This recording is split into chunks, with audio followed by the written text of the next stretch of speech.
everyone, Joe here from ActionX, and welcome to What's in the Tuber. Welcome back. This is your 7th Matlock episode review. Hope you're doing well. Hope you're staying safe out there in the bigger world. I hope everyone had a lovely 2 weeks off, whether you celebrate Thanksgiving or not. I hope you enjoyed at least the bit of free time if you did get it with your family, with your loved ones. I do hope for the best. I hope everything's going well right now with you. As you know, again, we are getting to the colder months. We are approaching the end of this quarter of the television season. As many of you know, in a couple of weeks from now, we will be going on our usual winter hiatus for not nearly, all the shows. So stay tuned, so it's going to be a little bit wonky, the schedule. I do apologize also on the other front that we were not able to make as much content again. I had to do other arrangements, other editing, other projects on the channel. So even though last time I said that you would be getting a new episode of the overall What's in the Tube show, I literally did not have time to finish that project in time because I had another thing to wrap up time limit. Again, I'm a one-man crew working on multiple different things at the same time. So sadly, some things fall under the cracks. But again, I do apologize for being away for a couple weeks. Same thing on either personal or Matlock front. But we're back at least for a couple weeks. We only have new episodes this week and next week. After that, we will be going on a 6-week hiatus, which it does suck. But I think the benefit for that is when we do come back, it'll be a little bit of a shorter break windows as we then I believe I don't think we go for a straight run. I think we'll still have 12 episodes to go. I think we won't have any I remember when I was starting out watching actual network television, I would my first show, Age of the Shield. It would be so weird, the scheduling. It would be you get an episode, then you have to wait a whole month for the next episode. Then after that, wait another month, and then after that, you would get a customary schedule because again, filming and editing takes a long time. But with Matlock's case, it's just they're just trying to fit 20 episodes within the usual parameters. So I don't really fault them too much on it. But again, I have a lot of things to worry about this holiday, so I don't fret. But with all that rigmarole being said, just one last thing to mention before we get into this one. Thank you guys so much. I believe 2 of our Matlock reviews have entered in the overall channel's top 20 videos viewed of all time. I'm very happy about that. I'm very surprised of how big. Again, I'm not trying to gloat myself up. I'm very appreciative of your support. I'm very appreciative that you are enjoying me talking about the episodes. I'm very happy about that. That's all I want. I always care about if you guys like the content, and as long as I'm seeing the positivity and the overwhelming support, it just fills me up. And I'm so grateful for that. I'm really am. Thank you so much for the support. At least on those 2 reviews, the other ones are doing tremendously well as well. It's just those 2. I'm like, damn. I'm very surprised. I'm so grateful. I'm so lucky. But back to it. This week on Matlock, we're back. They're immediately jumping into the Christmas special, even though we have another episode next week, which honestly I kind of liked it because okay, you know what?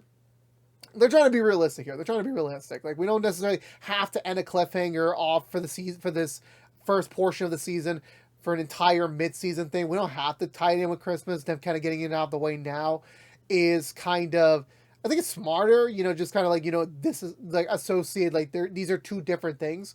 And I like that. I really, really do.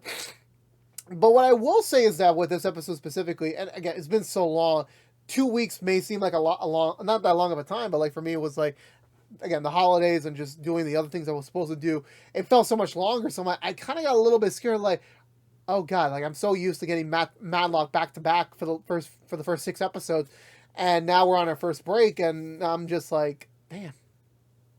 I'm will I remember everything? Thankfully, I do. Thankfully, they have a very nice, seamless return back into things. It kind of feels a little bit of a different episode. Not in a bad way, just more this was the first episode I felt like we had some sort of the cast kind of being scaled back just a tad bit. And I think that's smart. Not because of a budgetary standpoint, but more put your runtime necessary into progressing what the necessary storylines we need to get to. Where again, this episode felt like a mid-season finale, but it also just felt like a regular episode. And I feel like that's a really great compliment because that means like I said before, for nearly every episode this season so far, is that every episode feels impactful. We are making progress. They have this puzzle. They're filling out the pieces. And now that we're kind of in the meat of it, it's not going to be a full accomplishment each and every week. But the fact that we're already still feeling the accomplishment factor, even to now we're like in the middle of the season. I'm very happy about that. I really am. It just show that they know how to pace the story out and still give the people satisfying moments. They're like, okay, you know what? It kind of feels like a full episode. I'll skip out. Maybe I'll like binge it again next week when there is like a big episode. But no, like every episode feels important. Where this one, there's a lot of progression and there's a lot of moments where like, okay, this is what I kind of like. I like this. I like that it's not so easy in Paradise, you know. Because not to say Matlock's had it easy a little bit. There have been moments where like she has really kind of fallen on her knees for a bit. But this being a little bit more like for at least almost everyone on the cast, having those moments of like that. I think everyone has a realization about themselves, and I think that benefits them. That again, not everything's under a shroud, not everything's under this veil. You can't get too comfortable, because when you get into these sort of work field, to these sort of jobs, to these certain positions in life, it's not meant to be easy. You will have these moments, good or bad, that it's not exactly how it's supposed to be. And I feel like they did such a great job in this episode, especially with Maddie, even like even Billy, Julie, like everyone here, just like they have those moments. And I think that's the best part of it.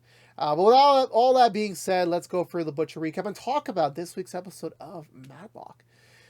So we begin with I forgot to mention this for the last 5 weeks, but they kind of reused the same last time on Matlock as like the same thing, and I'm like, I kind of got scared every episode, like, are we on a rerun week? Did I forget? Like, are we on a rerun schedule? But no, it's just just like, again, whether it was cheap or not, it was just like more like, here's the base story. And they're kind of incentivizing you to, like, go from the beginning, start from there. Because, again, you really want to start from there to now, where, again, like, there are some moments in this episode where, like, it kind of is, even though, like, it hasn't been necessarily that long of a time, they have quite grown a kinship, this, like, little team in the firm. And it makes it more heartbreaking what I fear is going to come when we get to 2025, when it comes to, like, all those episodes that we have yet to see. So we kick off, we get some Christmas music, just kind of like insinuating we are near the Christmas period. It's the holiday time soon. Let's just get that out of the way. And we just see a bunch of files on Maddie's bedroom. Her husband and her grandson are away to Florida for the week. Whether or not it was apparently just expenditure or like a real vacation, I really don't know what the case might be. But they're not here. We're Maddie's kind of like, a little bit solo this week when it comes to like her personal team front. And I think that's interesting, considering, again, last episode, we just had her with the panic attack, with like the realization that she may not quite be fully up to the, where she's still in that she's trying to make those major strides in her own personal mission, but at the same time, she's also having the problematic function of the middle-list, where it is like she has to gain trust. She has to do these kind of like, being a lawyer can be great and accomplishing, but at the same time, you could also do that shady stuff. Not shady stuff like a bad thing, but like, especially when you're working in a more of a bigger law firm, there are going to be certain cases where you really are going to get your hands a little bit tainted. Not because those are your morals, but because that's your job. And I feel like, that was her case last week, and this week, again, not having her support system physically with her, I think it kind of creates that bit of like, a bit of a, she's not 100% safe right now. Not that she's in danger or anything, but like she doesn't have that coverage net. And we'll see more about that later on. But she's doing research again, as last time. Julian has kind of asked her for her assistance on a case, a big pharma case. This is exactly what she wants to move up on it, and this is what she needs. And she's trying to make a really good first impression. She knows that the person that she's kind of representing is one of the big people within the opioids business. This is definitely a bigger key to her puzzle. So she really needs to make a good first impression here so that she can kind of earn the trust of that individual. So hopefully it'll be more easier down the road when she starts to progress a little bit more so. And she also assumes that Senior's not in the office this week for vacation reasons. So she can't even progress on the whole, laptop front for Senior, so she definitely has to take a little bit of a pause on that until she gets to So she gets there. So she assumes, okay, focus on Pharma case, make great relationships, then we move on to senior. So that's the plan. We head over to the firm where I'm trying to remember if we get a scene or not yet. I believe we just. I want to say we begin just probably when Maddie heading into the firm. We get the usual the I don't want to call them comic reliefs. We got the floor supervisor we got a few episodes ago. Again, I'm bad with names. I don't even they mentioned her name before. I'm just bad with them. And senior's personal assistant, kind of arguing about this a cappella group they're part of because of the firm. And they're trying to get everyone together. They're trying to do a united front with these kind of ugly Christmas sweaters. And having a bit of a discussion about it, trying to loop Maddie into things to kind of like settle the debate, but she doesn't want to get involved in it. So again, she's primary focus, do great job in Pharma case. That's the primary focus. And sadly, we have a little bit of a visitor, which we have the returning, I'm going to butcher her name again, Yael Grabovic's character. We saw her back in episode 3, I believe. She was the human lie detector. I still don't remember her damn name. I do apologize. I think Sarah mentions her name at one point during the episode. It just kind of slipped my mind. I do apologize. So I'm like kind of scared, like, oh, alrighty, we're kind of already kind of, testing Maddie again. But actually, no, that's not even her concern today. She doesn't even know about that. Mainly she's asking because she's part of the acapella group and Sarah's part of the acapella group, but she kind of mysteriously backed out of it in the last minute, and she kind of needs them because all the ranges of voice kind of balances out the group to one united front. I don't understand. I really don't know. I told my friend, like, don't join an acapella group because those are quite an investment of time. I'll just say that much. And, given that Maddie's close to Sarah, kind of to an extent that she's recruiting her to nudge her back into the right direction to actually performing with us. I believe it's either tonight or tomorrow night for the holiday party. So Maddie meets back up with them in their I guess temporary old office together as Sarah's new love interest, the girl from IT shows up. They're kind of jostling a bit. She kind of leaves already once Maddie shows up, and Sarah's pretty hard. She's pretty smitten.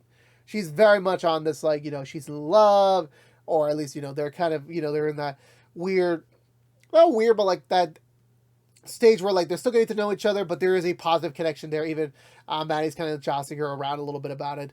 And also again, this is a little bit of a somber day for them since again Maddie's going to Pharma. First trial run with Julian, see how that's going to work out for them.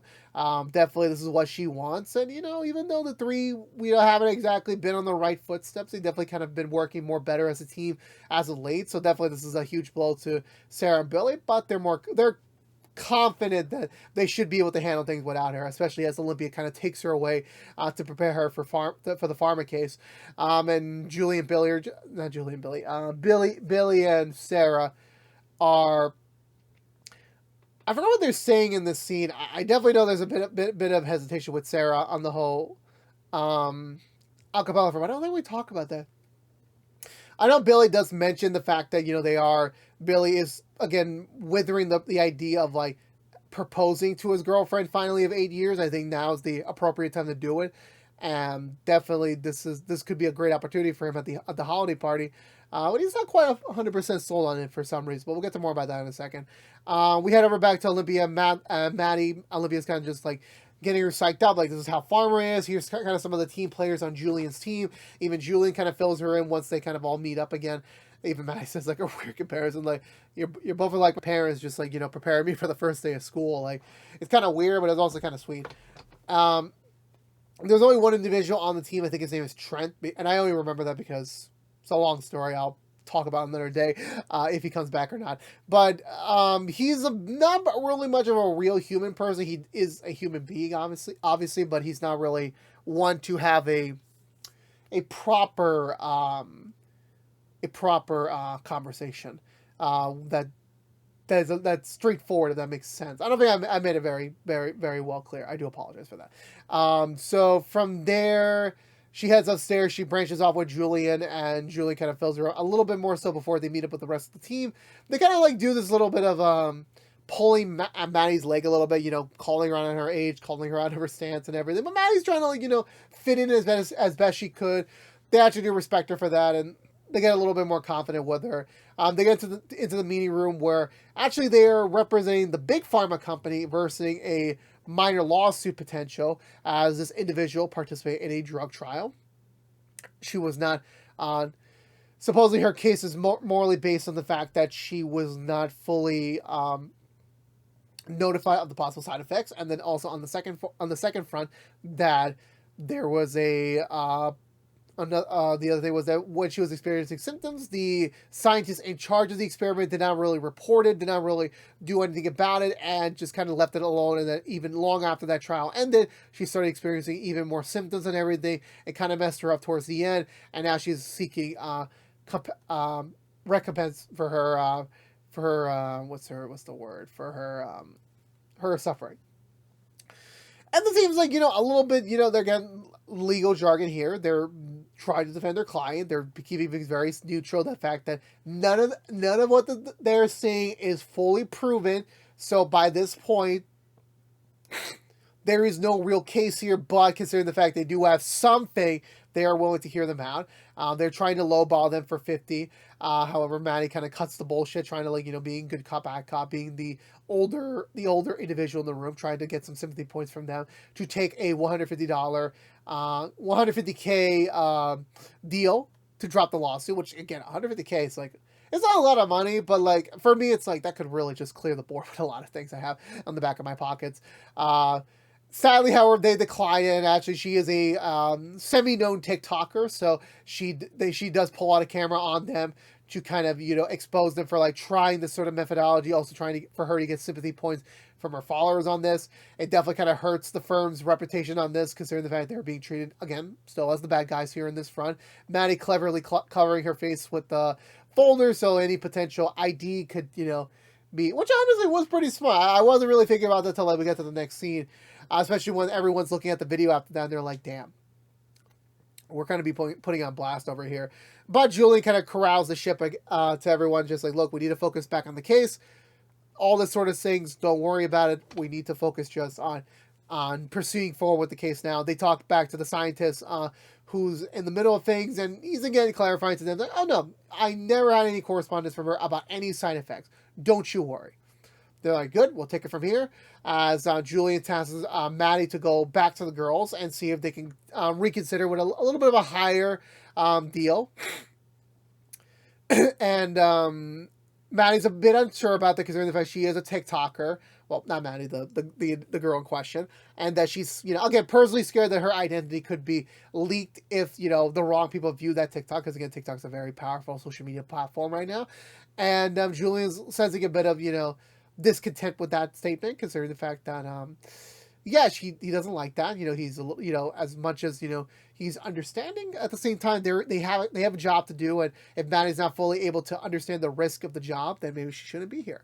And I do remember there was a scene before the meeting where Julian gets called away with Maddie kind of to his dad, who is actually in town. He's still there. Apparently the Will Braxa case has kind of prevented him from leaving fully right now until that's kind of settled and handled. And there's a bit of again, we didn't really get much of it in the early episode, but there is still the expectation that Julian would take over his dad's firm someday. And that, these are one of those moments where this would be a great moment for Julian to kind of step out of his dad's shadow, kind of do his own thing. But him being there kind of really doesn't help things out for him, to be honest with you. And I kind of do get that part. I really do. So back to it, Maddie heads over. Maddie goes back to the other two who are kind of getting, without Maddie, they're really struggling right now. They're doing a case with Olympia, which we don't quite know what's going on with that case, but they got a witness testimony write up, and Olympia kind of tore it to shreds, which I'm like, damn, she really does not like those two at all. Or she's trying to be a hardball to make them grow, whatever the case might be. Even they briefly talk about bringing in Maddie to kind of, help them out a little bit, even though she's busy with the Pharma case, at least to help them out. But Billy does say it wisely, we can't depend on her always, because again, eventually something can happen and we might not have her anymore. So we kind of have to grow as, lawyers to kind of figure this out on our own. Maddie joins back up with them, she asks Sarah for some attachment to her phone. I forgot what it was really, as a favor. that's kind of where Maddie kind of does her, little her little parental energy on them, telling Sarah to like man up and just do the performance, and for Billy to actually no, we don't get to that quite yet, but it's kind of implied that like these two need to like really kind of put some pep in their step and do what they're ignoring to what they want to do. That's when Maddie gets over to not the client, the what is the legal name for the other person? I mean, the one that's suing them. I forgot who it was. The plaintiff? I forgot what it was. But she heads over to their place alongside the lawyer. She uses the thing she borrowed from Sarah as like a heart monitor. So like she knows if she's caught filming, it would actually distort it. I really don't know, but actually that excuse does work, and she's not able to post it on TikTok. And then talk inside, and again, Maddie trying to be sympathetic towards the primary plaintiff over this matter. She does understand her. She does bring in a little bit of her own ordeal and her own claims to try to lower the barriers, and offer them $250K as a sustainable amount to drop the case. And this is don't think about it. And Maddie's like, okay, good. Maybe this is done. Maybe this could be done. Maddie calls in Julian just to let him know the potential good news. He's initially happy, but then one of his associates comes behind him to let him know that there was a new TikTok that came out with the two females, and they were apparently badgering. Well, not badgering. They were kind of smirking Maddie's name for the offer and everything, and it was a bit weird considering the fact Maddie just assumed this was a home run, a done deal. So definitely she's kind of confused by this, like what was the sudden change of heart. I believe Maddie heads over back to the firm. I know there was not quite yet.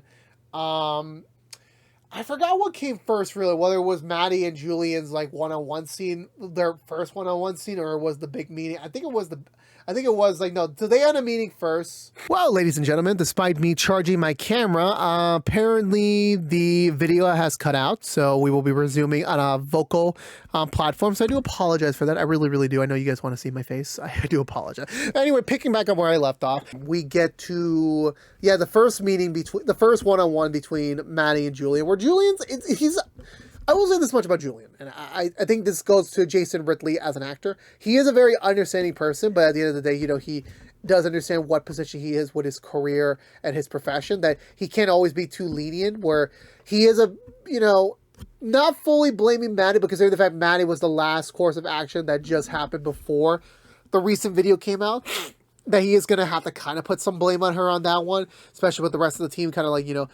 now like kind of not insulting her, but more like kind of putting down on her for her supposed recent action. Maddie does say like, no, she was very confident that she got a solid okay from them to take the plea deal, but apparently something must have changed, but there's nothing concrete to do it. Then there was the meeting. I'm trying to remember the exact order of it. I really am. I definitely know I'm trying to remember, but I want to say probably they did not have anything after that. Maddie wants time to check. I know she did look at this video with the TikTok video again, and it has a couple of weird elements to it. She calls up Alfie to get a second opinion on it, and there was some discrepancies with it, considering the fact that the location they were around so was in relation to the maid scientist's personal history.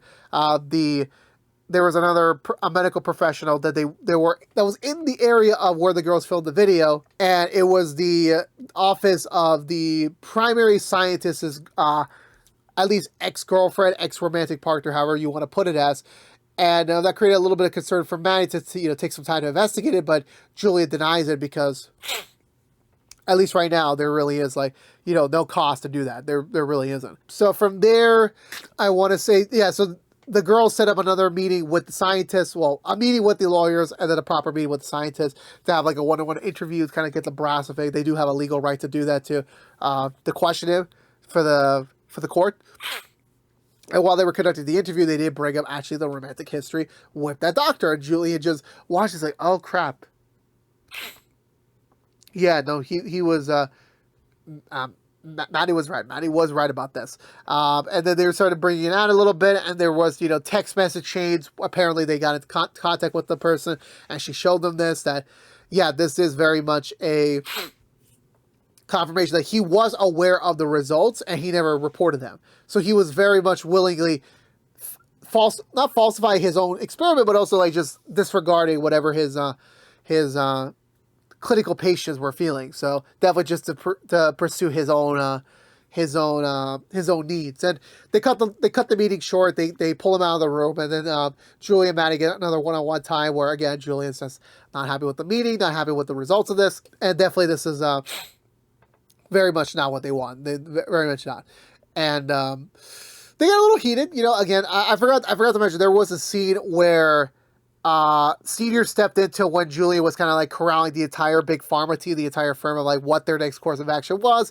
And that's when Senior came in and kind of like, you know, took over the whole thing, just at least in that brief interval to kind of like provide new direction for the team. And Julia didn't like that, considering, like I said before, he is trying to make his own establishment, his own reputation without his father behind him. And that was definitely a good moment for him to do so. But it did not work out in that favor for him. So, so that came before. I want to say that came after Maddie's first one-on-one interaction with them. I want to say that much. And then after the second one-on-one meeting with Julian, they get called over to Senior's office where the head of Wilbrex is there. And I'm going to be completely honest with you. He just destroys them. We don't get to hear the full visuals of that conversation, but what I will say is that we had to get that usual, like, it's like when you get like hit with a flashbang grenade and like you can't hear anything. That's just Maddie like kind of zoning out the information, because like, well, it's two-pronged reason. One, she's never been yelled about like that in her adult life, at least that what we're aware of. And the other thing is that, again, this is probably one of the people that was directly involved in the manufacturing and the supplying of the drugs that killed her daughter. So again, this being present now is just like, yeah, like him being in the same room as her is like, she is not well. She is like really out of her element here. She just doesn't know. She doesn't know what to do. So, he's really mad at both of them, and he asked Senior, what is he going to do about this? You know, why should he stay over at the firm if they can't even have two proper individuals? And Senior responds like, don't worry, I'm taking them off the team. The people left will be taking over from here. Do not worry, they won't be involved. And obviously, that was a big blow to Maddie. That was a big blow to Julian. It was like, damn, this was just like the wrong place to time, basically. We head over downstairs. They're doing the big holiday party reception. Everyone's there. Everyone's just having a good time, just like, you know, blowing off steam and whatsoever.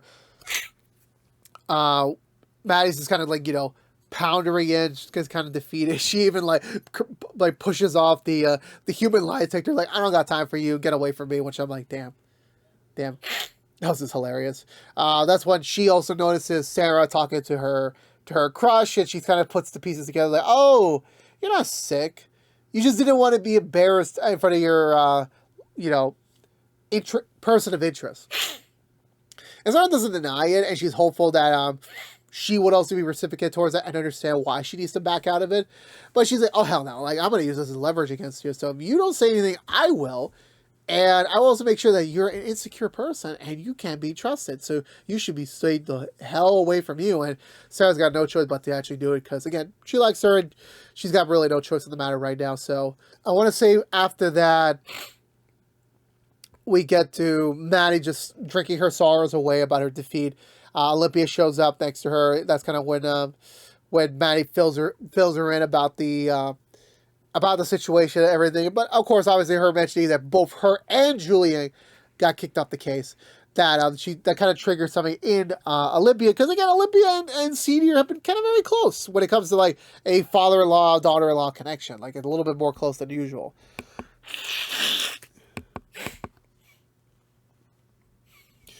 So Olympia uses the opportunity to go all the way to Senior, even while he's like talking to other people, and kind of tells him off that, like, you know, this was unacceptable. Like, you need to be understanding about the whole matter, and like, you know, this is not a course of action for a leader to be doing, regardless of who the client is or whatever. Especially if like one of them is his own son. And he does get a little defensive. He does like say like, be very careful with your next words. You may not like my response. And Olympia's like, doesn't matter. I'm gonna walk away.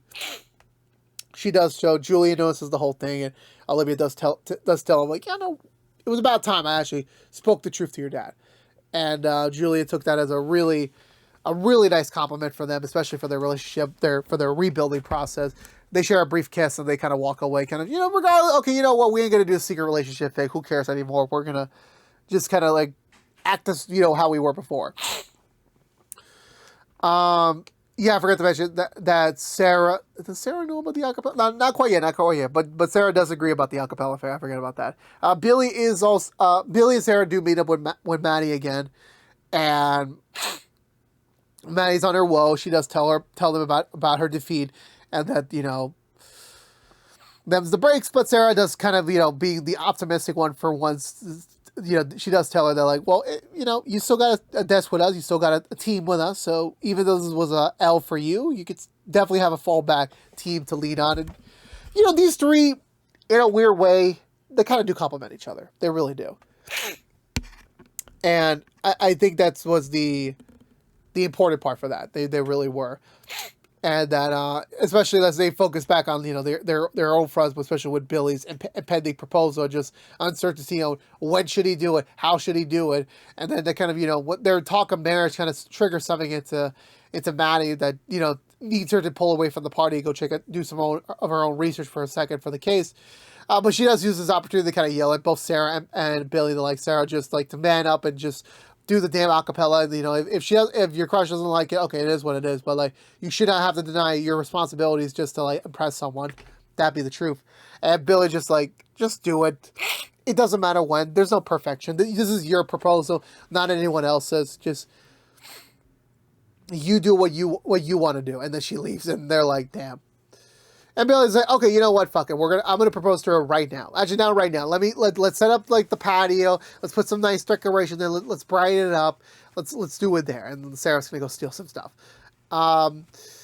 Maddie does her own private research. We don't get to see exactly what she's doing.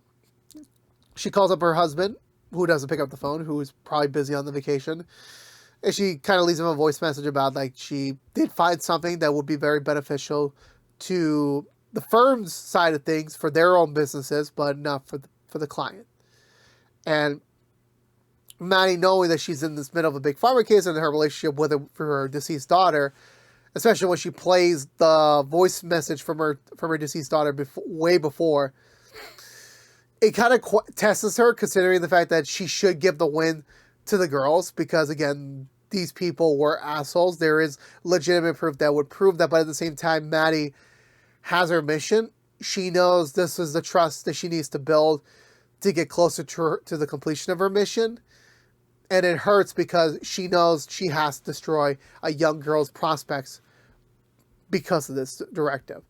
So the acapella group sings. They actually do pretty well. And, like, again, like, I'm not the biggest fan of acapella because I've just never been around one that often. I always have my associations when it comes to TV shows. So I'm just like, damn, this is sweet. This is, like, a really nice way to, like, kind of, bring in the holidays a little bit, especially, like, for us right now, being the viewers, with the holidays being a few weeks away. Maddie comes back into the room. She pulls over to Julie and lets him know that she does have an idea of how they could still win the case, even though that they're pulled off it. She drags Julian away from things, trying to explain to him what's going on. He gets filled in the way as they head over to a Manhattan apartment where it's a judge, which I'm like, damn, this judge just happens to be home on, like, a random holiday night. Regardless of the case might be, they're ready to admit some evidence or dismiss some evidence, because apparently the thing that Maddie found out was, there is common law, where you don't necessarily have to do things the traditional law by the law way. There are certain things that are kind of automatically placed upon you, especially marriage, where apparently the scientists that Wilbrex has and the other scientists that the girls are using as evidence against this scientist and the pharma company, while they were never technically married, they did live in Rhode Island, which is a Commonwealth state.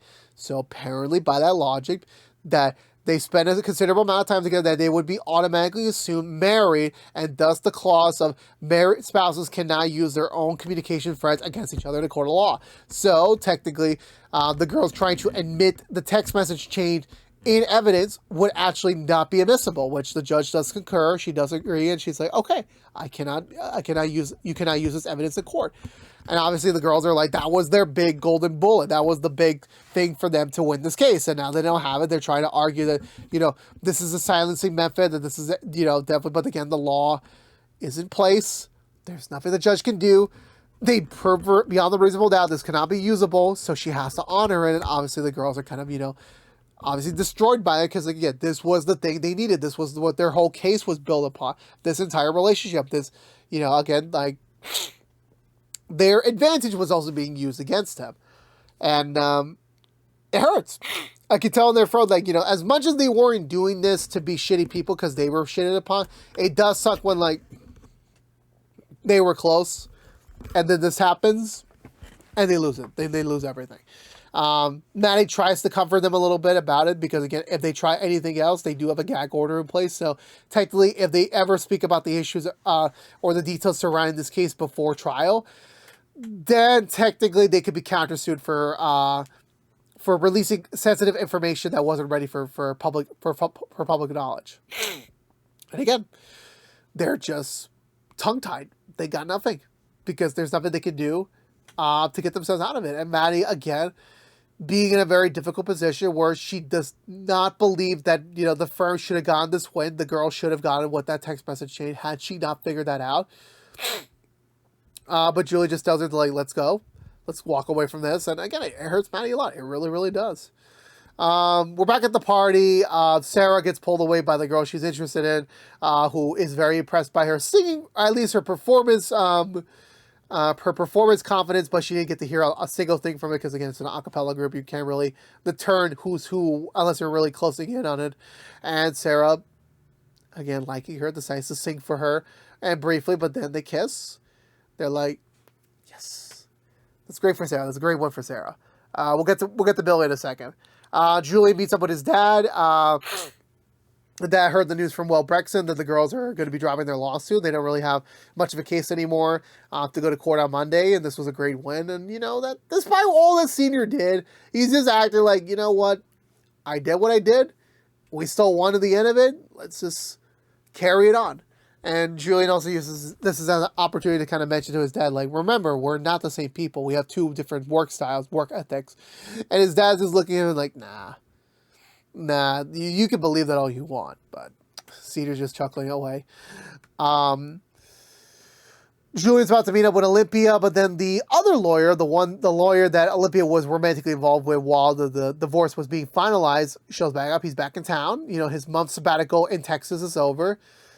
And, it's kind of a little awkward, considering the fact the last time they talked, like, it's not set in stone whether or not they were kind of still in that romantically centered zone, or they're kind of trying to be back to friends. But thankfully Julian shows up and kind of pulls away Olympia, which again, even he's looking at them and it's like, oh, damn, what did I miss?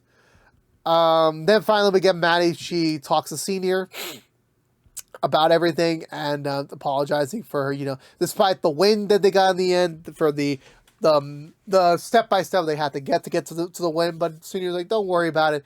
At the end of the day, we still won. That's all that matters. The other Pharma pros, as I'd like to call them now, show back up. Apparently, they got a call from the girls trying to accept the original $50K offer that they were offered many, many days ago. However, as much as Manny decides to, like, say, you know what, we should give it to them. At least like a gesture of, like, the holidays. And the Pharma bros are like, nah, we're just going to give them a Sephora's gift card to call it a day. And, the laughing and just, like, the mocking were like, yeah, they're just...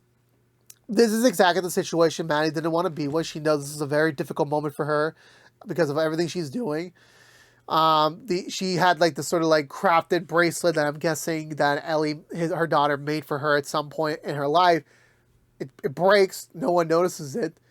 And it's kind of a sign where Maddie's kind of reached her limit about this. She steps away to go back home.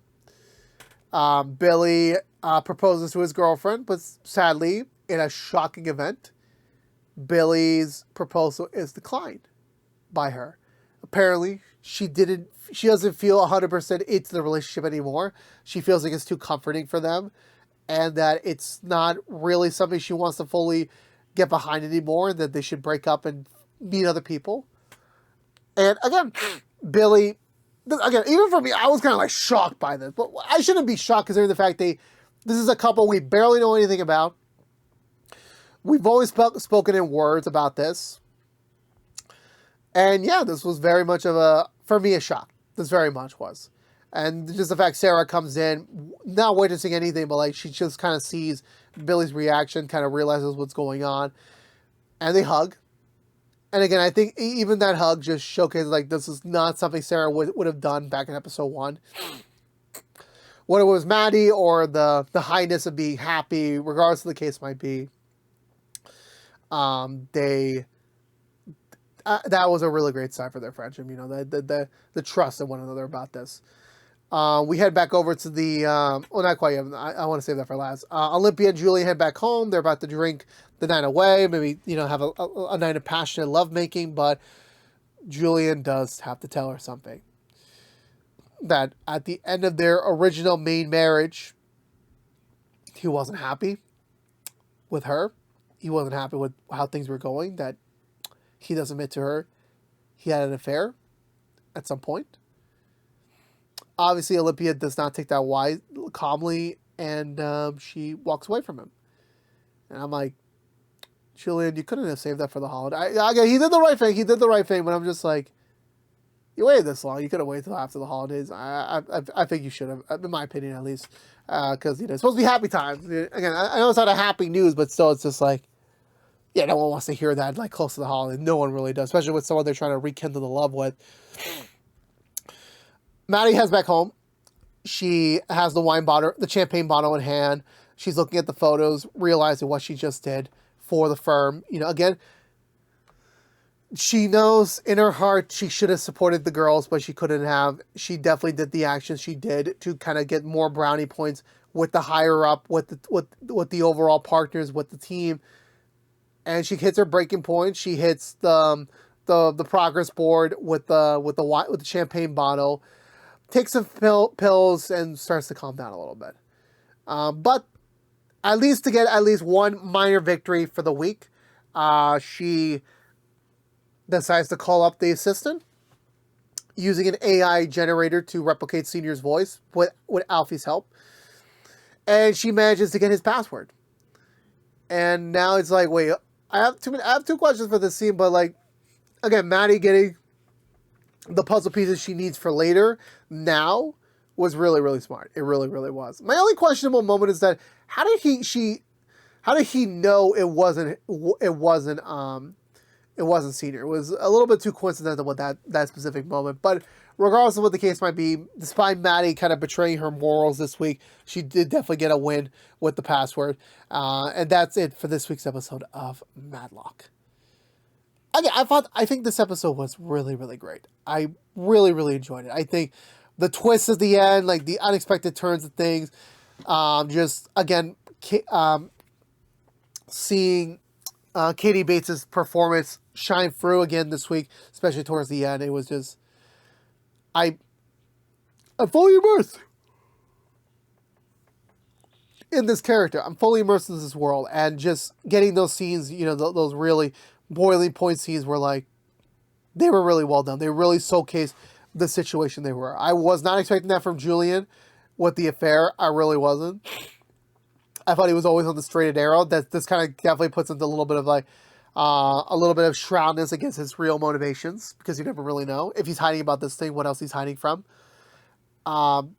Billy, I was not expecting. I should have expected it, considering again that they were not a set-up couple. This is a TV show. You kind of need to set up at least some dynamic before you introduce a ring to the picture. This kind of being the case was like, yeah, no, definitely. This was not. They should not have ended well. It didn't, but like for me, I was kind of blindsided by that prospect and kind of like, you know, presumed that things were fine in Paradise, which it wasn't. And you know, but at least seeing Sarah grow as a person, you know, especially with her, I'm assuming her new girlfriend now, it definitely is something that Billy's going to need right now going forward, because again, an 8-year relationship being broken up like that, it definitely is not something that's going to be taken down easily, to be honest with you. And just overall, again, I'm still surprised that we are now 7 episodes in, I am still getting legitimately surprised by this whole thing. I have not once, well, okay, most of the time, I have not been caught. I've not been playing on to what they were trying to set up. I've been genuinely surprised. I appreciate the direction they're going in to kind of keep us on our feet. And I think by the end of the day, that very much just proves the fact that they know what they're doing. That the story we're on is, being told properly in both main and side angles, and I think that's beneficial to the whole show. And even though this is not the mid-season finale, again, it does feel like one at times, and I'm very much just, I'm just entertained. I'm just always surprised by it, and I can't wait to see how things are going to progress as we go forward, especially when we get to the mid-season finale next week. I have no idea what's going to happen. I didn't even watch the promo, but I'm very, very excited for it. I'm very, very excited. But with that all being said, I'm going to give this episode 2 thumbs up. Let me know down below, what would you give this episode in your own ranking? I would love to hear your thoughts about the episode as well down below. I would love to have a conversation with y'all. But I believe that's going to do it for me today, everyone. So if you're unaware, this has been What's the Two from ActionX, reviewing every episode in the first season of Matlock. If you want to know what we're doing normally, What's the Two, besides our Matlock episode reviews. Next week, we have our Matlock winter finale, and then we have no more Matlock episodes until the end of January next year. But not to fret, we will still have content. We have 2 after the theaters coming out this month. 1 for Toy Story, 1 for Blue Beetle. We also have we have 2 special What's in the Tube season reviews coming out. The Perry Mason one, which is nearing done. It will happen this month. Do not worry. And then the Rookie season 3 to prepare us for the return of the Rookie early next year. So lots of content coming out. So don't worry about that yet. But if you don't care about Matlock, you're still in luck. We'll be back next week for the winter finale review. So stay tuned until then. But again, thank you so much for watching. Please, stay safe out there. Be good to each other. And as always, peace out.